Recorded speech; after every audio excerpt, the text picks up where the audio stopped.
Poland पर रूसी attack के बाद पश्चिम में भारी सरगर्मी है। बाली में G7 देशों की इमरजेंसी मीटिंग हुई है। मीटिंग के बाद बाइडेन बोले, पड़ताल में जुटे हुए हैं हम इस पूरे मामले की, यानी इसकी जांच की जा रही है।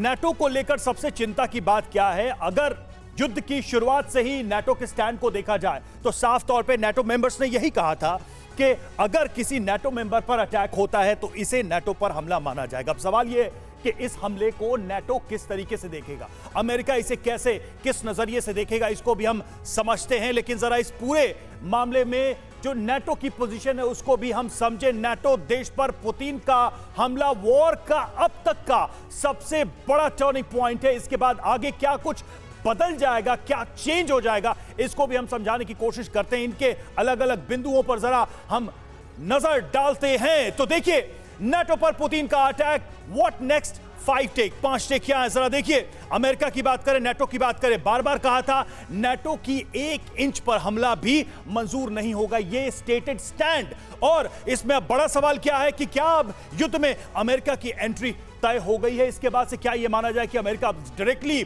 इसमें इन्वॉल्व होगा? रूस की बात करें, रूस का क्या स्टैंड रहा है? पुतिन ने अब तक नाटो को टारगेट करने का जोखिम नहीं लिया था और बार बार यह कहा भी था कि हम इस वॉर को एक्सटेंड नहीं कर रहे हैं। बड़ा सवाल, क्या अब पुतिन ने अमेरिका और नाटो को हमले का मौका दे दिया, एक कारण दे दिया है, एक बहाना दे दिया है? यह भी एक सवाल है। अगले बिंदु पर आते हैं, वो यूक्रेन से जुड़ा हुआ है। ज़ेलेंस्की पश्चिम से लगातार सीधे सैन्य हस्तक्षेप की मांग करते रहे, वो नाटो को चैलेंज करते रहे, उकसाते रहे कि आप भी युद्ध में शामिल हो जाइए। बड़ा सवाल, क्या युद्ध में नाटो को भी झोंकने की इनकी जो मुराद है वो पूरी होने वाली है? क्योंकि अब सबसे पहले ज़ेलेंस्की ने ही आज बयान जारी करके नाटो को सीधे चुनौती दी कि आइए युद्ध में शामिल होइए। पूरी दुनिया की दृष्टि से देखें तो रूस यूक्रेन वॉर करीब 9 महीने से दूसरे देशों तक नहीं फैला है, दूसरे देश इसमें सीधे नहीं आए हैं। बड़ा सवाल, युद्ध में नाटो की एंट्री से के साथ ही क्या दुनिया के तमाम देश भी इसमें फंस जाएंगे? यानी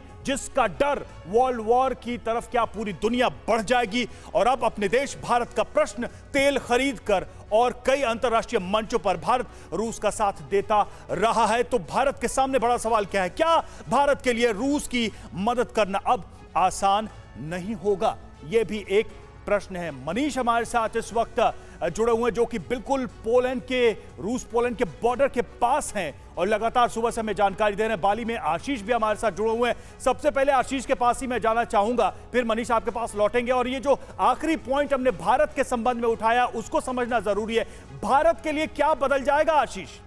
भारत के लिए इस अटैक के बाद अगर यह तय हो जाता है कि यह अटैक जो है नाटो अपने ऊपर हमले के तौर पर देखता है, तो भारत के लिए क्या बदल जाएगा? और भारत के लिए अभी बाली में क्या बड़े प्रश्न बन गए हैं कल से लेकर अब तक?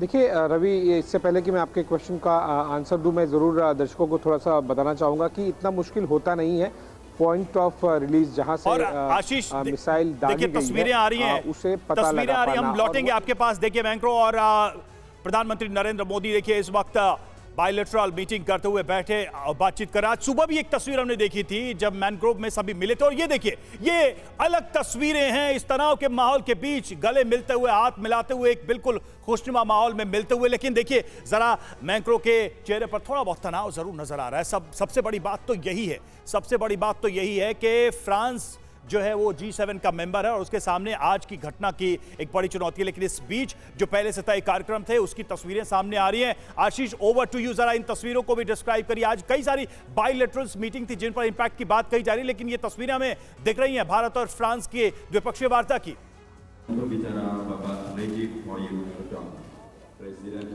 बिल्कुल रवि, ये जो पहली द्विपक्षीय वार्ता है भारत की वो शुरू हो गई है और ये साफ दर्शाता है कि किस तरह से प्रधानमंत्री मोदी कोशिश कर रहे हैं G20 समिट पर। पहली बात कि किस तरह से ज़्यादा लीडर्स से मिल सके, क्योंकि अगली जो G20 होनी है वो भारत में होनी है और इसके लिए हमें होस्ट करते हुए काफ़ी कुछ महत्व रखता है ये चीज़ें, किस तरह से आगे अगले समिट में हम चीज़ों को आगे लेके जाएं, जो कुछ आज हो रहा है इस G समिट में।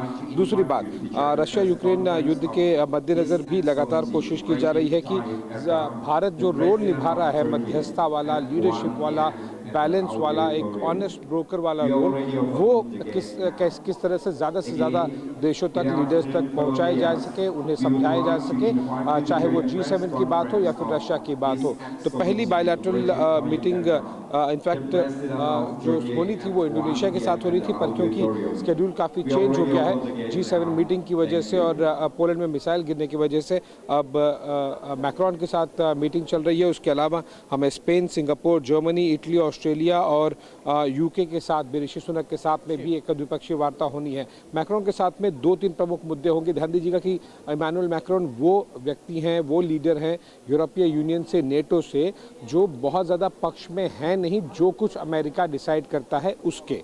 वो एक फेंस सिटर के तौर पर आप देख सकते हैं कि वो व्लादिमीर पुतिन के साथ में भी इंटरेक्शन लगातार करते रहे हैं। उन्हें पता है कि अगर युद्ध होता है या फिर नेटो शामिल हो जाता है, जिसकी स्थिति आज सुबह बननी शुरू हो गई थी, अगर इस तरह की चीज़ होती है तो बहुत ज़्यादा नुकसान पूरे विश्व को होगा। तो वो उतना कट्टर रशिया के खिलाफ है नहीं, भले ही यूरोपीय यूनियन में है, भले ही नेटो में है, भले ही पश्चिम देश का हिस्सा है, भले ही G7 में है, लेकिन वो रशिया को कॉर्नर करने में, आइसोलेट करने में बिलीव नहीं करते हैं। और इसीलिए इस तरह की मीटिंग्स जब प्रधानमंत्री मोदी करते हैं इस तरह के लीडर्स के साथ में, उसका महत्व बहुत ज़्यादा होता है। अच्छा आशीष, एक और सवाल है। सवाल ये कि अगर फ्रांस की बात की जाए तो डिफेंस सेक्टर में भी एक काफी अहम साझेदार के तौर पर है भारत के साथ।